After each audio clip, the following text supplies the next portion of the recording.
you have spent, I think, the last couple of years in boxing, right? Yeah, Kind of last made that. about I think it was about a year or so. I just spent just focusing on boxing.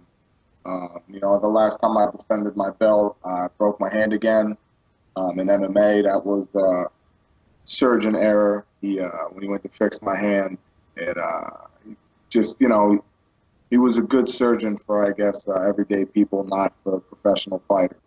So it was my career was almost over, and I found a miracle surgeon basically fixed the mistakes of the other doctor and the damage I caused on top of it. So I took some time to let that heal up, and came back, wanted to stay active, and I've been wanting to box for a long time anyway. So I started boxing, having a lot of success with that.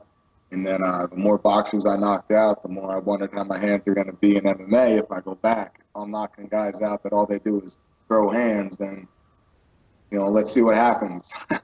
So I kind of got that itch and wanted to kind of jump back in there, and here I am.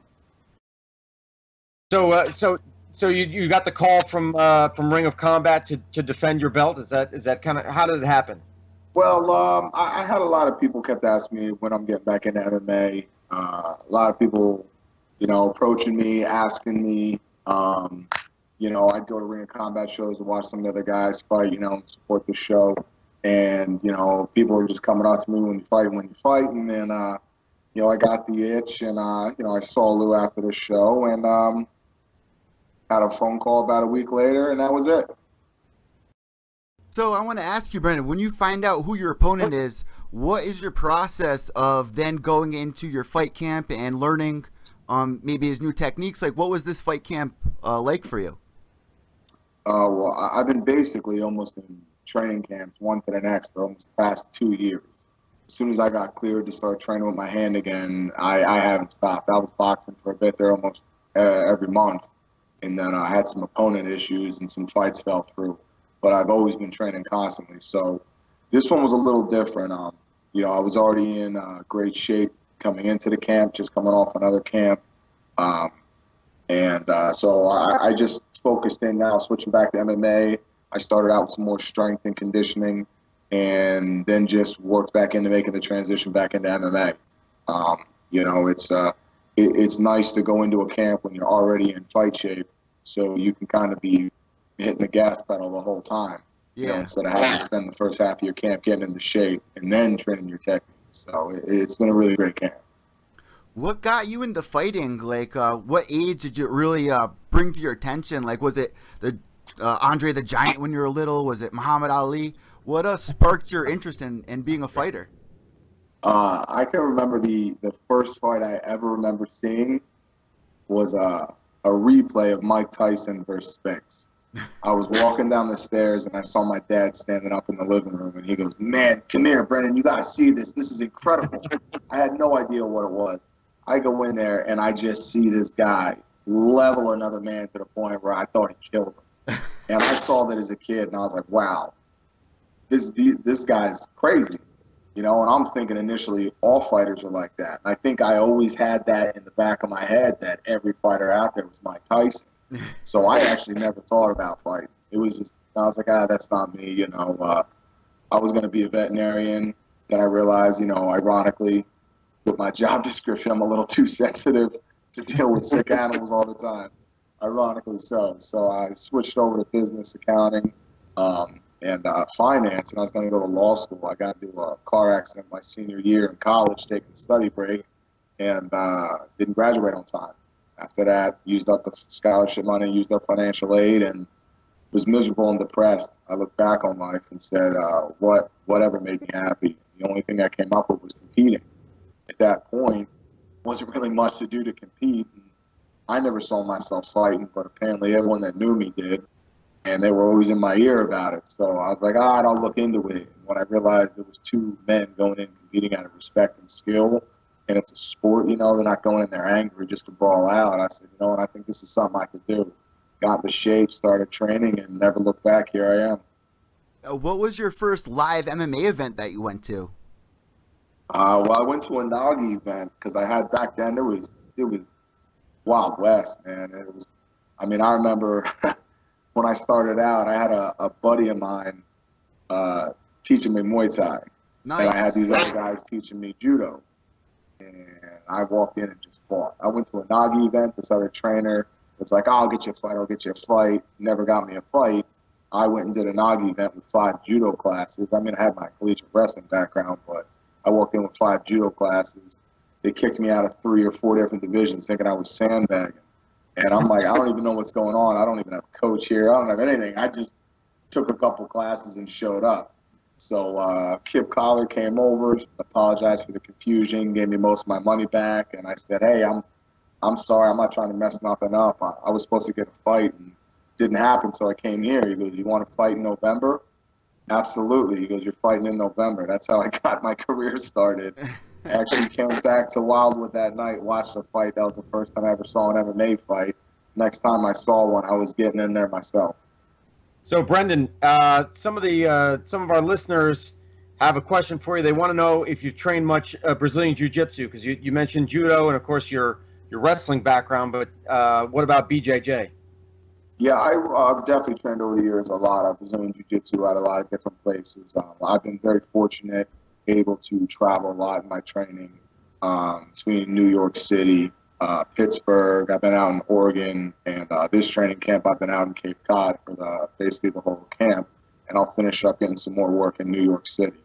I've trained in Long Island before, so I've always gotten access to really high-level jiu-jitsu guys. I went in, I competed in a couple more Naga tournaments after that, and all I remember is my second Naga tournament. I'm going in the black belt division just because I can't get kicked out. I don't know where I'm supposed to go, but they can't kick me out of that. And back then I was broke, so I was like, I'm going to go win one of these belts and sell it on eBay to pay off my cell phone bill. So that's kind of how I went there. Ended up getting into the finals in the expert black belt division, and the guy's name in the bracket I remember seeing in a fighting magazine. He was second in the nation the year before, and I was like, I guess second place ain't too bad. And the ref was like, nah, this is going to be a great match. And I'm like, nah, man, I'm exhausted. I don't know what I'm doing. And I ended up winning the match and said, I guess I'm a little better at this than I thought. Hell yeah, dude. I was like, all right then, cool. But I mean, I trained at a bunch of different places for the Brazilian Jiu-Jitsu. Really too many to name. I don't want to leave anybody out. But, you got to be really well-rounded in this game. I mean, I've been focusing a lot on my boxing, but I don't take the groundwork for granted by any means. What's your favorite technique to train? Like, what do we usually see in one of your fights that you use the most? Well, a lot of my fights seem to go pretty quick. If I land my hands, it seems to be over pretty quick after that. So it's not so much that I train for that. It's just if I see an opening, I'm going to take it.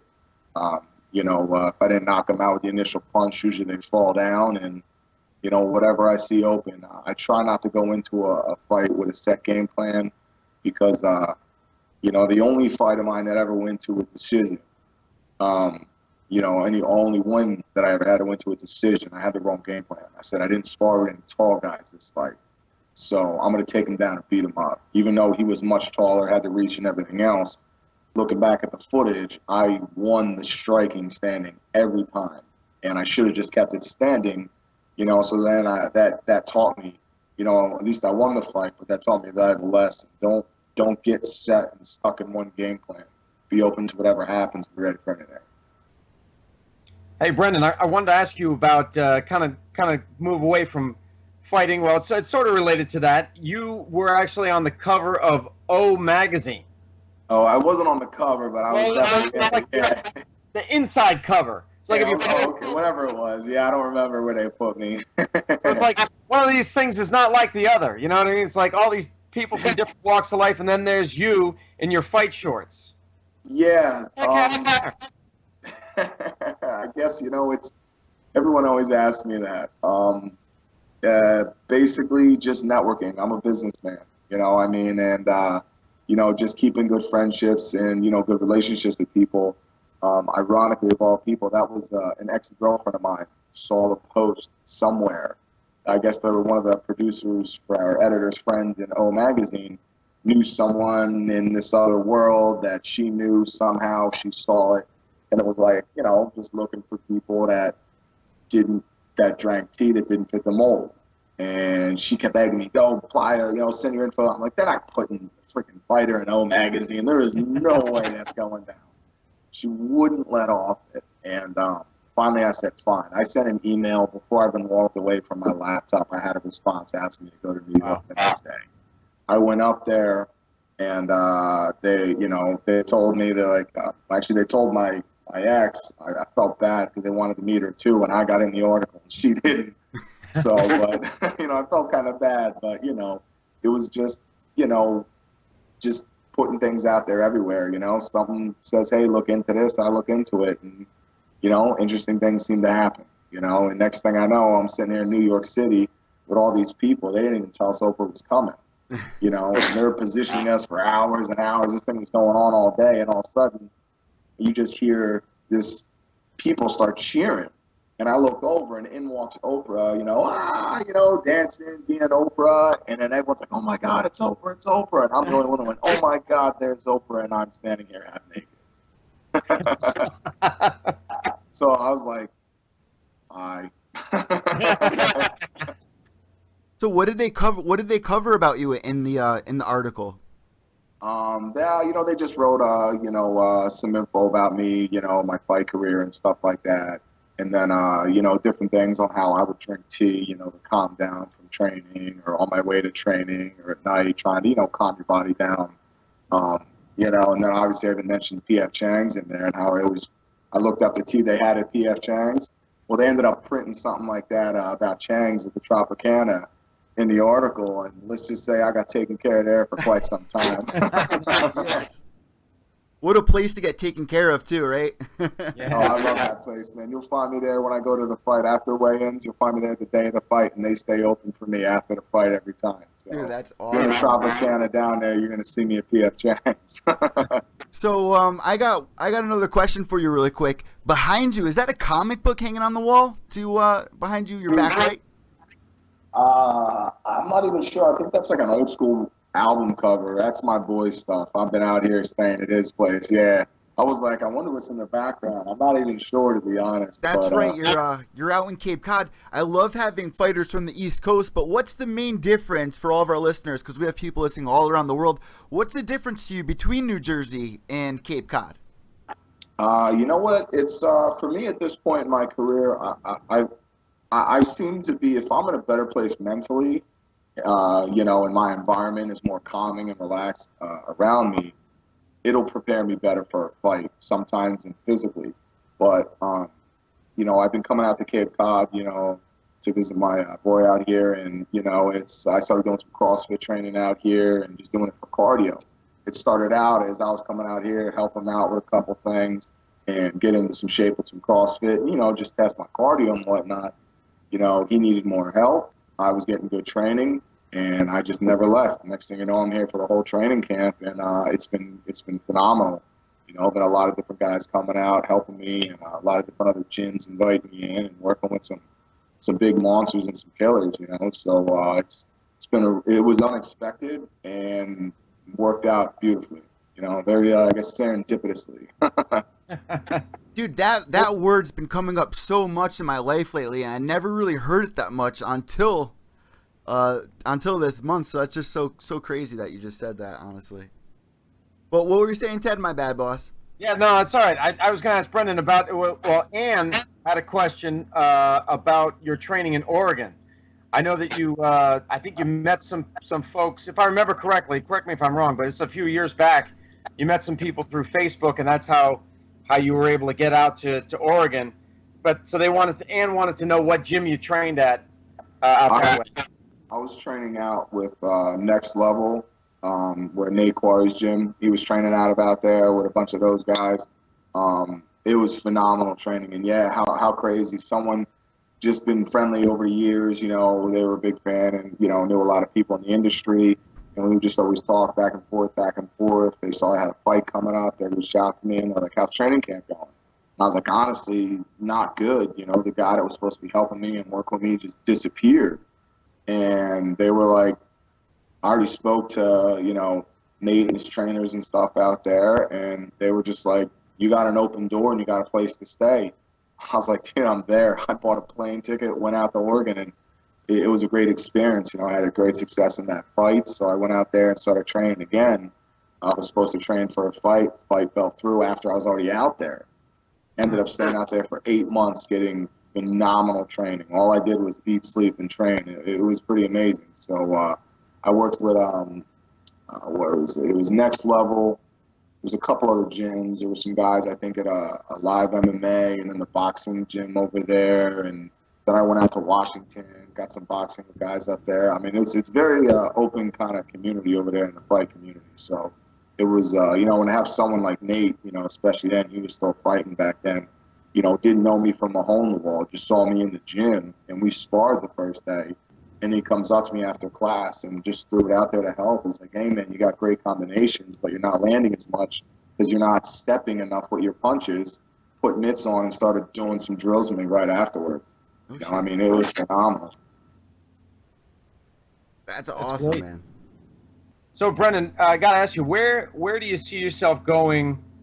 What's the future hold for Brendan Barrett? Everyone seems to be asking that question for a while now. There's a lot of things on the table. A lot of things I haven't put out there. You know, some different offers that have come through even over the last, you know, several months to a year, and you know, some really interesting things. But you know, I'm not 100% sure where I'm going. I just know I'm going to keep training. You know, I think this is probably the best shape I've ever been. I mean, people always say that, but you know, I've been training for basically 2 years straight. So, you know, being isolated out here in somewhere like Cape Cod over the summer, it's, you know, it's eat, sleep, and train. You know, I mean, it's, you know, I'm not out around all my friends all the time, which, you know, it stinks. You miss your friends, you miss home and stuff, but you know, that also comes with a lot less distractions and just a lot more focus. So I'm not really sure what's going to be next. I know I'm going to take this fight.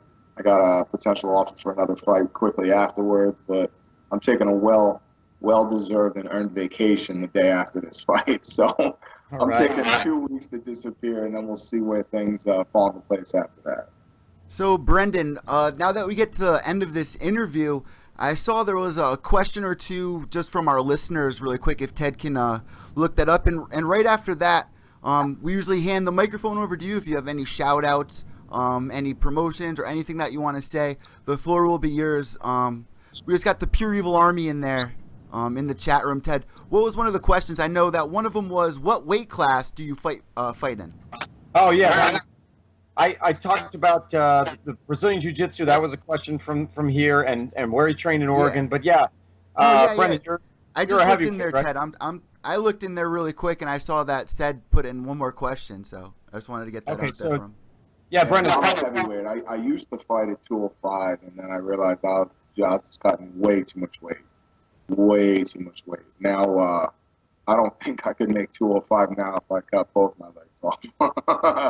But yeah, I'm at heavyweight. I may not always look it, but yeah, I'm up there. Because you're about what, 5'11" or 6, somewhere in there. Depending on if I go to a chiropractor, yeah, about that. And what's up?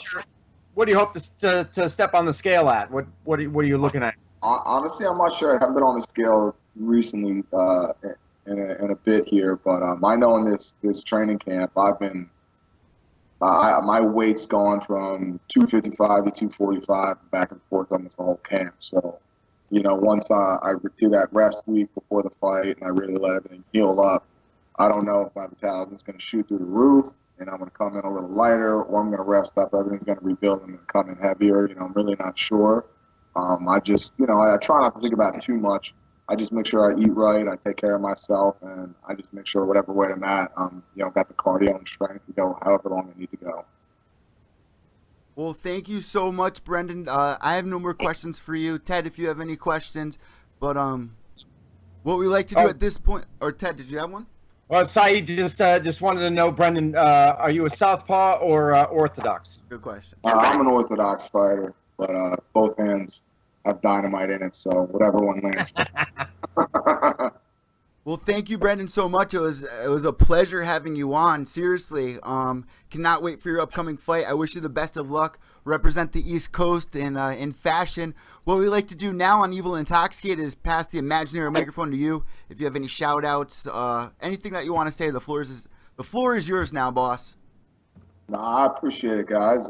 Thanks for having me on too. I'd like to just, thank a couple quick people. Jeff Watola out at Hyannis Mixed Martial Arts. Some of the guys over at Junico out here, helped me get some sparring and some rounds in. Animals MMA in Yonkers, New York. All my sponsors. I got a bunch of different ones. Don't want to forget anybody, but, I'll list them, later on my social media and stuff. And, just kind of tell people, whether it's fighting or whether it's something else you want to do in life, man, just don't let anyone doubt you, because after that last fight, and if you go look up on my social media pictures in my hand, everyone told me my career was over. And I started almost believing it myself too. But if you got the drive, you want something bad enough, go after it and don't let anyone stand in your way. I love it, man. That's gold. And where can everybody find you on social media? My website, I think, has links to most of my social media. If not, I better go check that. My website's brutalbrendanbarrett.com, BrendanBarrett. I think Instagram, I think it's Brutal Barrett. And I think my Twitter is One Brutal Ninja. And Brutal Barrett, I think, is my Facebook page. I think at Brutal Barrett or something like that. It's one of those. I know my personal page is full, but I got a fan page and a fight group, Brutal Nation. You can get all the updates, and you can get to me through there as well. Well, thank you so much, man, and good luck on your next fight. It was an honor to have you on Evil and Intoxicated episode number 12.